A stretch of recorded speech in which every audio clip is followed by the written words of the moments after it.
হাতের ব্যাগে করে রহিম কাটা মাংস নিয়ে এসে তার গোয়ালের সামনে দাঁড়ালো। একটা একটা করে মাংসের টুকরো বের করে ছড়িয়ে দিতে লাগলো গোয়ালের সামনে, যেন কোনো হিংস্র জীবের জন্য ফাঁদ পাতা হচ্ছে।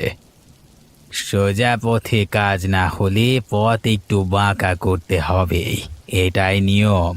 একবার যদি তাকে আমার কাবু করতে পারি তাহলে। চারিদিকে ভীষণ বাজ পড়ছে, তার আওয়াজে বিন্দুমাত্র ভীত হচ্ছে না রহিম। সে কার জন্য যেন অপেক্ষা করছে। আর কতক্ষণ এভাবে দাঁড়িয়ে থাকতে হবে, জানি না কখন আসবে। কিন্তু একটা সময় কাঁচা মাংসের গন্ধে সে এলো। রহিম দেখল অদূরেই দুটো লাল চোখ ধীরে ধীরে অন্ধকারের মধ্যে তার দিকে এগিয়ে আসছে। ভয়ে তার পা দুটো কেমন যেন কেঁপে গেল, তেমনি আনন্দে তার বুকটা ভরে উঠল। ফুলি, ফুলি রে, তুই এসেছিস ফুলি, তোর জন্য কাঁচা মাংস এনেছি রে। ওরে নে নে, তাড়াতাড়ি খেয়ে নে এই মাংস। ভুতুরে গরুটা বেশ আনন্দ করে কাঁচা মাংসগুলো চিবিয়ে চিবিয়ে খেতে লাগলো। রহিম তার পাশে বলতে লাগলো, ফুলি রে, ওরা তোকে আর আমাকে বাঁচতে দেবে না। আমাদেরকে আলাদা করে রেখেছে, গ্রামের কেউ আমাকে ভালোবাসে না। আমি কি করেছি বলতো? আমি ওদের আর শান্তিতে থাকতে দেব না, কাউকে না। তুই আমাকে সাহায্য করবি তো ফুলি? হ্যাঁ, আমরা আবার আগের মতো সবাইকে ভয় দেখাতে শুরু করব, সবাইকে।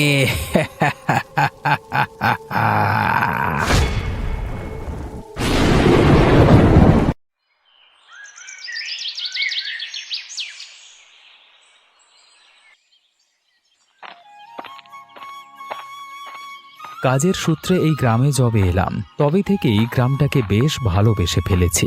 আজকে কিছুটা ভাজা মাংস করে রুটির সাথে খাবো এই ইচ্ছে হয়েছে। এই উদ্দেশ্যে আমি নুসরাত চাচির দোকানের দিকে রওনা দিলাম। কিছুটা হাঁটবার পরে আমি দোকানের কাছাকাছি চলে এলাম। দোকানটা বেশ বড়, দেখে মনে হয় একসময় প্রচুর পরিমাণ বেচা কেনা হতো, কিন্তু এখন নুসরাত চাচির মুখের ভাব দেখলে বোঝা যায় বেচা কেনা নিয়ে খুব একটা আনন্দিত নয় সে।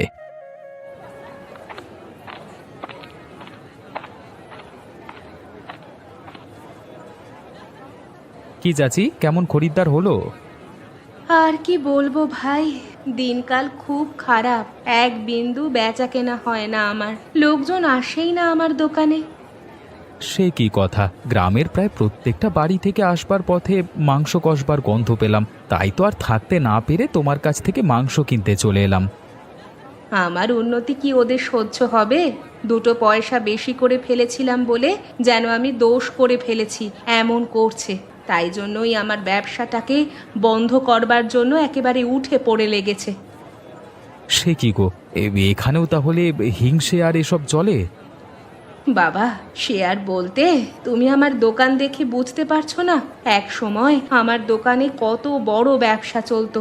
আমি একা মেয়ে মানুষ, সব একা হাতে সামলেছি, আর এখন কেউ আমাকে পাত্তা দেয় না। খুবই দুঃখের বিষয়, মানুষ যদি এইভাবে একজন পরিশ্রমী মানুষকে নিচু করবার চেষ্টা করে তাহলে আর কি করা যাবে। নিশ্চয়ই একদিন ওরা শাস্তি পাবে এর। যাক ভাই, তোমাকে কতটা মাংস দেব তুমি বলো? আমাকে ওই অল্প করে দিয়ে দিন, একা মানুষ তো, এই যে গরম গরম রান্না করে খাবো।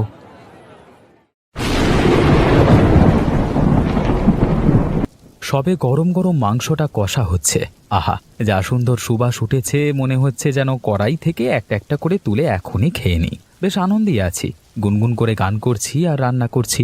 এমন সময় হঠাৎ বাইরে থেকে আমার নাম করে কে যেন ডাকলো। কি হে সোহেল বাবু, খাওয়া দাওয়া সব হয়ে গেল নাকি? আরে ঘুমিয়ে পড়লে নাকি হে ভাই? আমি ঘরের ভেতর থেকে বেরিয়ে এসে দেখি আমাদের গ্রামের আলাউদ্দিন বাবু এসে দাঁড়িয়ে আছেন। কদিন আগেই তার জমি সংক্রান্ত বিষয়ে একটা কাগজপত্র তৈরি করবার কাজ তিনি আমার উপর দিয়েছেন। আরে কি সৌভাগ্য! আরে আসুন আসুন, আমি তো ভাবতেই পারিনি আপনি এ সময় চলে আসবেন। মানে অসময়ে চলে এলাম বলে আবার তুমি আবার কিছু মনে করনি তো? আরে না না মশাই, আসুন ভেতরে আসুন, তারপর কথা হবে। এই বৃষ্টিতে দাঁড়িয়ে কেন শুধু শুধু থাকবেন বলুন তো? আসুন আসুন। আলাউদ্দিন বাবুকে সাথে করে নিয়ে গিয়ে ভেতরে বসালাম। মাংস রান্নার গন্ধ তার নাকে ইতিমধ্যেই গিয়েছে। আহা, কি রান্না করছো গো ভাই! এত সুন্দর রান্নার ঘ্রাণ, একেবারে জিভে জল চলে আসছে যে। এই তো মাংস রান্না করছিলাম, আপনি যখন এসেই পড়েছেন আপনাকে তখন আর ছাড়ছি না। একেবারে আমার সঙ্গে খাওয়া দাওয়া করে তারপরে যাবেন। আমার রান্না প্রায় হয়েই এসেছে। তাহলে তো ভালোই হয়। মানে রান্নার গন্ধে আমার খিদেটা আবার বেড়ে গেল। তা ভাই, আমার জমির কাজ কদ্দূর? কাগজপত্র সব মিলিয়ে দেখলে মানে ঠিকঠাক আছে তো? সত্যি বলতে এই বর্ষার দিনে বেশি কাজ করতে ভালো লাগছিল না, তাই অল্প কিছু কাজ করে ঘুম দিচ্ছিলাম সকাল থেকেই। তা ভালোই করেছো। অবশ্য আমার এত কিছু তাড়াতাড়ি নেই, তুমি আছো তো আমার কোনো চিন্তা নেই। আচ্ছা দাঁড়ান, আপনি বসুন। আমার মাংসটা হয়ে গেছে, আমি গরম দুজনকার জন্য খাবার নিয়ে চলে আসি। তারপর খাবার পর বেশ গল্প করা যাবে জমিয়ে কিছুক্ষণ, ঠিক আছে? কিছুক্ষণ পর খাবার বেড়ে এনে দুজন মিলে বসে বসে খেতে শুরু করলাম। আলাউদ্দিন বাবু আমার রান্নার অনেক প্রশংসা করতে করতে বললেন, আহা, দারুণ! এত সুন্দর রান্না তুমি মানে ছেলে হয়ে যে করবে সেটা আমার কল্পনার অতীত। ওই আর কি, রান্না বান্নার প্রতি একটু শখ আছে। মাঝে মাঝে সময় পেলে নিত্য নতুন রান্না বান্না করি। মাঝে মাঝে আপনাকে রান্না করে খাওয়াবো, চিন্তা নাই। তা মাংস থেকে কিনেছো? কেন, আমাদের নুসরাত চাচির কাছ থেকে। সেখান থেকেই তো মাংস কিনে নিয়ে এসেছি। আমি দেখলাম আমার এই কথা শুনবার পর আলাউদ্দিন বাবুর মুখটা কেমন যেন গম্ভীর হয়ে গেল। আমি বেশ কিছুক্ষণ এটা ওটা কথা বললাম, কিন্তু তিনি হ্যাঁ হুঁ ছাড়া আর কিছু বললেন না। আমি মাংস দিতে গেলাম, তিনি সেটাও নিলেন না। খাবার শেষ করে খাটে বসে আমি কথাটা জিজ্ঞেস করেই ফেললাম, আচ্ছা একটা কথা বলুন তো আলাউদ্দিন বাবু, আমি লক্ষ্য করলাম নুসরাত চাচির নাম শুনবার পর থেকে আপনি কেমন যেন একটা গম্ভীর হয়ে গেলেন। আপনার সাথে কি ওনার কোনো ঝামেলা আছে? আসলে তা নয়, একটু অন্য ব্যাপার, তাই জন্য আর কি। মানে দয়া করে আমাকে একটু খুলে বলুন। আসলে চাচির দোকানটা আজকাল খুব একটা ভালো চলে না, তাই তিনিও খুব দুঃখ করছিলেন আমার কাছে। বদমাইশি করলে কি আর ভালো দোকান চলবে হে? বদমাইশ? ওনাকে দেখে তো মানে পচা ফচা মাংস বিক্রি করেন নাকি? আমার তো সেরকম কিছু। আরে না না সোহেল, বিষয়টা অনেক গভীরের। একটু বলুন না শুনি। রাতটা অনেকটা বাকি এখন, না হয় দুজনে মিলে একটু বসে গল্প করা যাক। শুনবে বলছো? তাহলে শোনো। তারপর সেই রাতে বসে সেই গ্রামের অজানা ইতিহাস আমি সব কিছু শুনলাম। ঘটনাটা আজকে থেকে মাস 6 আগের এরকমই বৃষ্টির এক রাত। আমারও খুব মাংস ভাত খেতে মন গেল। তা ঘরে গিন্নি আমাকে আদেশ দিল, আমি যথারীতি বেরিয়ে পড়লাম। নুসরাতের দোকানের মাংস তখন নাম করা। একা মেয়ে মানুষ, কাজ করলেও প্রায় গভীর রাত পর্যন্ত দোকান খোলা। আমাদেরও অনেক সুবিধে। মাথায় ছাতাটা দিয়ে নুসরাতের দোকানে এসে পৌঁছালাম। বাপ রে বাপ, নুসরাত, এত কাটা মুরগি! কি হবে কি এখন এত? আবার কথা শুনে সে কেমন যেন থতমত খেয়ে গেল। না মানে ওই একটা বিয়ে বাড়ির অর্ডার আছে, সেটাই দেবো আর কি, তাই জন্যই মাংসর প্রস্তুতি করছি। আচ্ছা, তাহলে কি আমাকে ওখান থেকে কিছু পরিমাণ দেওয়া যাবে? তাহলে ভালো হতো। হ্যাঁ হ্যাঁ, অবশ্যই দেওয়া যাবে। নুসরাত আমাকে মাংস দিতে যাচ্ছে, এমন সময় দেখলাম রহিম এসে সেখানে ঢুকলো। রহিম আমাদের গ্রামেরই এক ছেলে। আমি জিজ্ঞেস করলাম, কি ব্যাপার রহিম, তুমি এইভাবে এখানে? তোমার আবার কার বিয়ে? না মানে ওই আর কি, দুঃসম্পর্কের বন্ধুর পাশের গ্রামে, তাই আর কি, মানে নিয়ে যেতে হয়, তাই মানে। আমি বুঝতে পারলাম না ওর আবার দূর সম্পর্কের পাশের গ্রামে কোন আত্মীয় থাকে। সব কথাটাই কেমন যেন মিথ্যে বলে মনে হলো। ওদিকে নুসরতের চোখেও কেমন যেন একটা লুকিয়ে যাওয়ার ভাব। আমার বিষয়টা ভালো লাগলো না। আমি সেখান থেকে মাংস নিয়ে চলে এলাম। রাস্তায় হেঁটে আসছি বটে, তবে আমার মনটা খুব একটা ভালো লাগছে না। এত মাংস নিয়ে রাতের বেলায় কোথায় যাবে সেই নিয়ে একটা সংশয় আমার মনে থেকেই গেল। আমি ঠিক করলাম আজকে রান্না করে খাবার পর তাড়াতাড়ি উঠে একবার রহিমের বাড়ির দিকে যেতে হবে। নিশ্চয়ই কোনো জিনিস সে গোপন করে যাচ্ছে।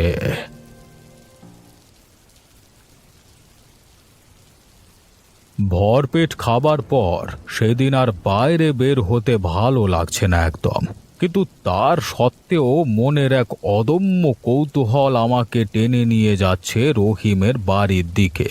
বাড়ির কিছুটা কাছাকাছি আসতেই আমি তার গলা পেলাম। খেয়ে নে, তাড়াতাড়ি খেয়ে নে।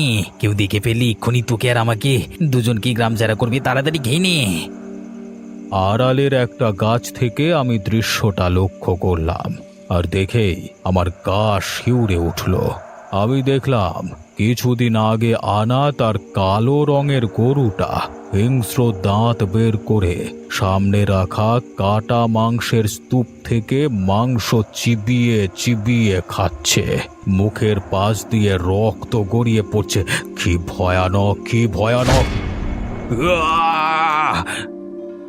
অজান্তে আমার মুখ দিয়ে চিৎকার বেরিয়ে গেল। আমি সঙ্গে সঙ্গে সেখান থেকে দৌড়ে পালিয়ে যেতে শুরু করলাম। আমার মনে হলো রহিম আর তার পোষা ওই গরু ভূত আমাকে দেখে ফেলেছে। আমি দৌড়াচ্ছি, প্রচন্ড মেঘ ডাকছে, পেট ভর্তি। কত জোরই বার দৌড়াতে পারবো? প্রচন্ড হাঁপাতে হাঁপাতে এক সময় পেছন থেকে পায়ের শব্দ শুনতে পেলাম। পেছনে তাকিয়ে দেখলাম সেই ভৌতিক গরুটা আমার পেছনে দৌড়ে আসছে। তাকে দেখতে গিয়ে আমি কিছু একটা হোঁচট খেয়ে হুমড়ি খেয়ে পড়লাম মাটির ওপর। তবুও আমি প্রাণের ভয়ে বাঁচবার জন্য আমি সেখান থেকে পালাতেই হবে আমাকে, না হলে আর কোনো উপায় নেই বাঁচবার। ঘরে এসে দরজা বন্ধ করে আমি শান্তির নিঃশ্বাস ফেললাম। আমি কি ভুল করলাম? আমি কি করতে যে ওখানে গেলাম? তারপর থেকে প্রত্যেক রাতে সেই ভৌতিক গরু মাংস খেকো জিন আমার ঘরের চারিদিকে ঘুরতে থাকে, সুযোগের অপেক্ষায় থাকে আমাকে মারবার অথবা আমাকে ভয় দেখিয়ে শেষ করবার। এই ঘটনার রেশ কিছুটা কাটিয়ে উঠে আমি আমার সমস্ত ভয়কে জয় করে একদিন নুসরাতের দোকানে গিয়ে হাজির হলাম দিনের বেলাতে। আমাকে দেখেই নুসরাতের মুখটা কেমন যেন ফ্যাকাশে হয়ে গেল। আমি বুঝতে পারলাম এ সব কিছু জানে। তোমরা কি শুরু করেছো? তোমরা দুজনে মিলে একটা জিন গরুকে এতগুলো মাংস খাওয়াচ্ছিলে কেন? তোমরা কি চাও কি? আপনি আপনি আপনি কি বলছেন আলাউদ্দিন বাবু? মানছি আপনি গ্রামের গণ্যমান্য ব্যক্তি, তাই বলে আপনি যা খুশি তাই বলতে পারেন না। একদম আমার সঙ্গে ছ্যাবলামো করবার চেষ্টা করবে না। আমি সব জানি, আর আমি যে সব কিছু জানি সেটা তোমরাও জানো খুব ভালো করে। তাই জন্য প্রত্যেক রাতে ওই জিন গরুটাকে পাঠাও আমাকে ভয় দেখানোর জন্য, তাই না? আপনি কিন্তু আমার নামে মিথ্যে অপবাদ দিচ্ছেন। আমি কিন্তু এক্ষুনি চিৎকার করে লোক ডাকবো। আমি একা মেয়ে মানুষ, এখানে কাজ করি বলে আপনার মতো মানুষের সহ্য হচ্ছে না, তাই না? মেয়ে মানুষ হবার সুযোগ নিও না নুসরাত। তোমরা জানো না তোমরা কত বড় ভুল করতে চলেছ। ওসব জিনেরা ভালো হয় না, ওদের লোভ লালসা প্রচুর হয়। যদি সেই লালসা কোনোদিন অপূর্ণ থাকে তাহলে কিন্তু তোমাদের অনেক ক্ষতি হয়ে যেতে পারে। আমাদেরকে নিয়ে আপনাকে অত চিন্তা করতে হবে না, আপনি নিজেরটা দেখুন। বেশ, তাহলে এখানে সোজা আঙুলে ঘি উঠবার কোনো উপায় নেই। দেখবে আমি তোমার দোকানটা এক্ষুনি বন্ধ করিয়ে দেব। আমার কাছে কিন্তু ওগুলো বাঁ হাতের কাজ। আমি যেমন মানুষের ভালো করতে পারি তেমন খারাপও করতে পারি, সেটা আশা করছি তোমার জানা আছে। আপনি কি আমাকে ভয় দেখানোর চেষ্টা করছেন? হ্যাঁ করছি। তোমাদের মতো খারাপ মানসিকতার মানুষজনকে ভয় দেখাতে হবে। আমি যদি গ্রামের মানুষের কাছে একবার এসব সম্বন্ধে বলি, তারা কিন্তু আমার কথা সব বিশ্বাস করবে।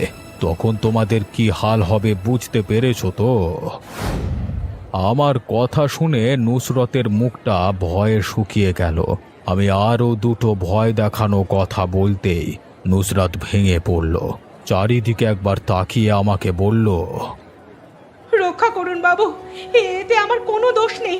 আমি এসব করতে চাইনি, কিন্তু আমাকে জোর করে ওই রহিম এ কাজের মধ্যে এনেছে।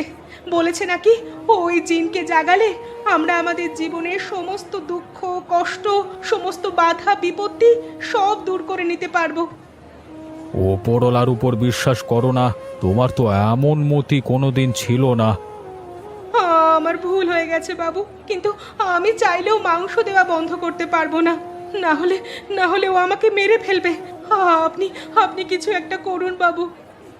বেশ, ওই জিন অন্য মানুষের ক্ষতি করবার আগেই ওকে শেষ করে দিতে হবে।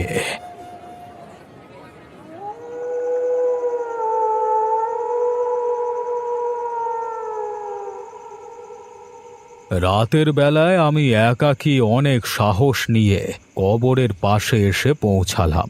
গ্রামের একজন মুখ্য মানুষ হওয়ার খাতে আমাকে এর আগেও অনেক জিন ভূতেদের সামনাসামনি হতে হয়েছে। যখন আমি অনেকটাই ছোট ছিলাম, বাপ জ্যাঠাদের সাথে এই কবরস্থানে এসে সেই ক্রিয়া করেছিলাম আমার মনে আছে। একপাশে বসে আমি মনে মনে ওপরওয়ালাকে স্মরণ করে ক্রমাগত সেই গরুর জিনকে আমার সামনে ডাকতে শুরু করলাম। কিছুক্ষণ পর চারিদিকে ভীষণ জোরালো বাতাস উঠল। তারপরেই আমি অনুভব করলাম সে আসছে। আমার সামনে এসে দাঁড়ালো সেই লাল চোখা ষাঁড়ের ভূত। তোকে এই মুহূর্তে এখান থেকে চলে যেতে হবে, সারা জীবনের জন্য। কিন্তু সেই জিন আমার দিকে কটমট করে তাকিয়ে রইল, যেন সুযোগ পেলেই আমাকে মেরে ফেলতে চায়। আমি কিছু বললাম না, কিন্তু হঠাৎ করে এই সময় অনাকাঙ্ক্ষিতভাবে রহিম কোত্থেকে দৌড়ে এসে আমার সামনে দাঁড়ালো। হাঁপাতে হাঁপাতে বলল, আপনি কি করছেন? আপনি ওকে ডেকেছেন কেন এখানে? হ্যাঁ, ভেবেছিলাম তোমার আড়ালে এই পোষা জিনকে সারা জীবনের মতো পৃথিবী থেকে উধাও করে দেব, কিন্তু তুমি যখন চলে এসেছো, তাহলে তোমার সামনে সমস্ত ঘটনা হবে। আপনার সাহস কি করে হয় আমার বিনা অনুমতিতে আমার এই পোষা গরুর সাথে এই কাণ্ড ঘটানো? তাহলে তুমি স্বীকার করছো, তাই তো, যে এই জিনকে তুমি পৃথিবীতে নামিয়েছো? হ্যাঁ হ্যাঁ, স্বীকার করছি। কেন, কি করবেন আপনি? আমি আর কোনো কথা না বলে আমার কাজ শুরু করলাম। নিমেষের মধ্যে সেই জিন পাওয়া গরুকে সেখান থেকে উধাও করবার ব্যবস্থা করলাম। চারিদিকে ঝড়ের প্রকোপ কমে এলো। রহিম এসব কিছু দেখে আর সেখানে দাঁড়াবার সাহস পেল না। এক নিমেষে সেখান থেকে দৌড়ে চলে গেল।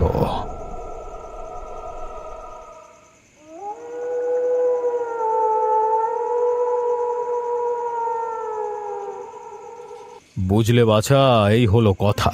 তারপর তো আমি এই গ্রামের লোকেদেরকে ধীরে ধীরে কথাগুলো সমস্ত কিছু বলি, তাই তারা ওই নুসরাতের দোকানে আর যায় না। সবই বুঝলাম, কিন্তু সেসব ঘটনা ঘটে গেছে, অনেক দিন হয়ে গেল। এবার মনে হয় যদি তাদেরকে ক্ষমা করে দেওয়া যেত, তাহলে সব থেকে ভালো হতো। আমি ক্ষমা করবার কে বলো? তুমি ওদেরকে জানো না। ওরা আবারও সুযোগ পেলে আবারও খারাপ কাজ শুরু করবে, কারণ খারাপ জিনিসের ক্ষমতা ওরা দেখেছে, কিন্তু ধ্বংসলীলা ওরা দেখেনি। তাহলে আপনি কি বলেন, আমার কি করা উচিত? আমি কি আর নুসরতের দোকানে যাব? তোমাকে আমি বারণ করবার কে? তোমার যদি ইচ্ছে হয় তাহলে যেও, কিন্তু আজকে অনেকটা রাত হয়ে গেল। তোমার সাথে জমিয়ে গল্প করা গেল। যাক, এরপর আমাকে উঠতে হবে। মাঝে মাঝে এরকম আসবেন, মাংস ভাত খেতে খেতে ভালো গল্প করা হবে। আশা করছি আপনার জীবনে আরো অনেক অভিজ্ঞতা আছে। হ্যাঁ, সে আছে বই কি। ঠিক আছে, আবার কোনো একদিন আসা হবে। শুয়ে পড়ো ভাই, অনেক রাত হয়ে গেল।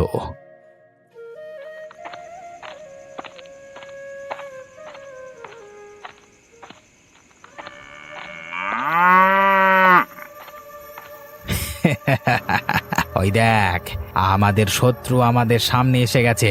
যা, তুই তোর রাগ মিটিয়ে নে। আজ কি শেষ করে ফেল ওই শয়তানটাকে। একে তুই ওকে এখানে কিভাবে নিয়ে এলি?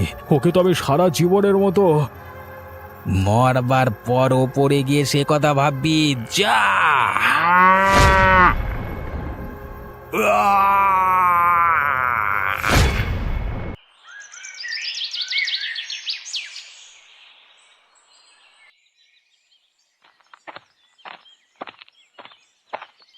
আমার এখনো ভাবতে অবাক লাগছে যে মানুষটার সাথে রাত্রিবেলায় বসে কত গল্প করলাম, সেই মানুষটাকে আজকে কবর দিয়ে আসতে হচ্ছে।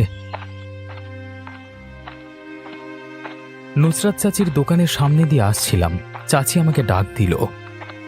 বলে, ও সোহেল বাবু, একবার এদিকে শুনে যাও।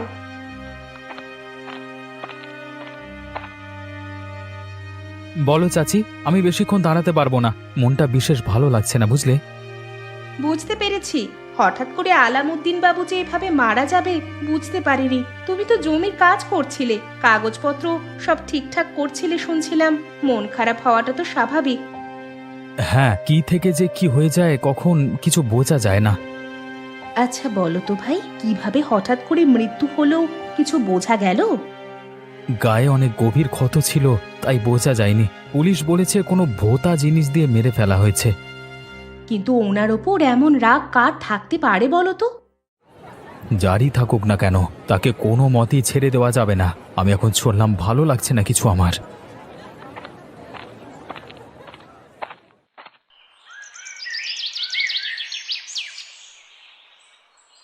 আমার মন থেকে কিছুতেই সন্দেহ দূর হচ্ছিল না, তাই জন্য সেই রাতেই আমি রহিমের গোয়ালের সামনে একটি বড় গাছের পেছনে লুকিয়ে অপেক্ষা করতে লাগলাম।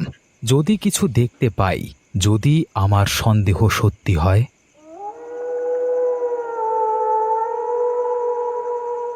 অপেক্ষা করতে করতে রাত অনেক গভীর হলো।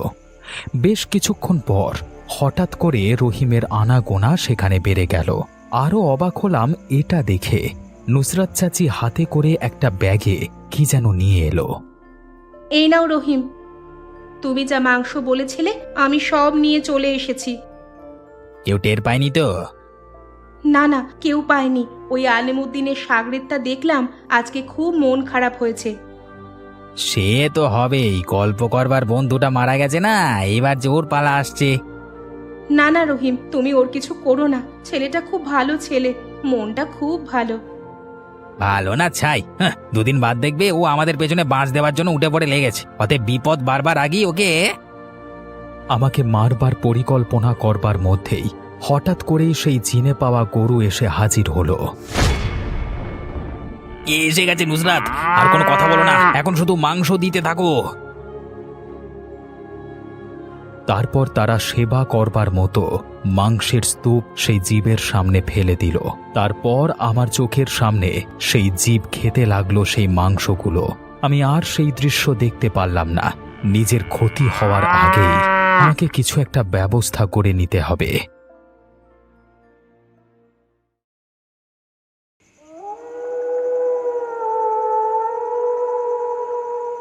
বাপ জ্যাঠাদের সাথে আমিও জিন তাড়ানোর জন্য অনেক ক্রিয়াই করেছি ছোটবেলায়। মায়ের অনুরোধে আমি কোনোদিন একা কোথাও যাইনি, অন্তত এই সব কাজ করবার জন্য। কিন্তু আজকে নিজের জীবন মরণের ব্যাপার। আমি জানি এসব ক্ষেত্রে কোনো এক জায়গায় ওই রহিম ওই জিনকে বন্দি করবার জন্য ক্রিয়া করে রেখেছে। আমি কবরস্থানে এসে কিছু একটা জিনিস খোঁজবার চেষ্টা করছিলাম, কিছু একটা বিশেষ জিনিস। বেশ কিছুক্ষণ খোঁজাখুঁজির পর আমি পেয়ে গেলাম একটা কবরের সামনে কয়েকটা শুকনো ফুল, একটা তাবিজ, কালো কারে বাঁধা। এগুলোকে নষ্ট করতে হবে, তাহলেই ওই জিন সারা জীবনের মতো এখান থেকে উধাও হয়ে যাবে। সেই মতো আমি সেই স্থান থেকে ওগুলোকে সরাতে যাব, এমন সময় আমার পেছনে রহিমের গলা পেলাম। কে রে বেটা, তুই এখানে কি করছিস? আমি ঘুরে দাঁড়ালাম তার দিকে। রহিম, আমি সোহেল, আমি সব জানি। আলাউদ্দিন বাবুকে তোমরাই খুন করেছো এই জিনকে কাজে লাগিয়ে, সেটাও জানি। তাই আজকে আমি ওই জিনকে সারা জীবনের মতো শেষ করতে এসেছি। সেসব কথা ভুলে যাও, আমি থাকতে কেউ তার ক্ষতি করতে পারবে না। তুমি ভুল করছো রহিম, এখানে আসতে তুমি একটু দেরি করে ফেলেছো। কথাটা বলবার পরে ফুলগুলোকে এদিক ওদিক ছুঁড়ে ফেলে দিলাম। তারপরেই ঘটল আমার চোখের সামনে এক ভয়ানক কাণ্ড। সেই জিন গরু ভয়ানক চিৎকার করে আমার সামনে এসে দাঁড়ালো। এবার তার হিংস্র দৃষ্টি আমার দিকে নয়, রহিমের দিকে। না, আমাকে মারিস না, আমাকে ছেড়ে দে, আমি কিচ্ছু জানি না, আমাকে ছেড়ে দে, আমি কিচ্ছু জানি না। রহিম, তোমার আর বেঁচে থাকবার কোনো উপায় নেই, তোমাকে আজকে মরতেই হবে। তারপরেই আমার চোখের সামনে সেই জিন রহিমকে মেরে ফেলল। অনেক দিনের ক্ষোভ তার রহিমের উপর ছিল, দেখেই বোঝা গেল। রহিম তাকে জোর করে ধরে রেখেছিল নিজের স্বার্থ সিদ্ধি করবার জন্য। সমস্ত কিছু নিস্তব্ধ হবার পর আমি ধীরে ধীরে কবরস্থান থেকে বেরিয়ে আসতে শুরু করলাম। নুসরত চাচি আর যাই করুক, আমাকে যাতে না মারে তার জন্য অনুরোধ করেছিল, তাই জন্য তাকে ক্ষমা করে দিলাম।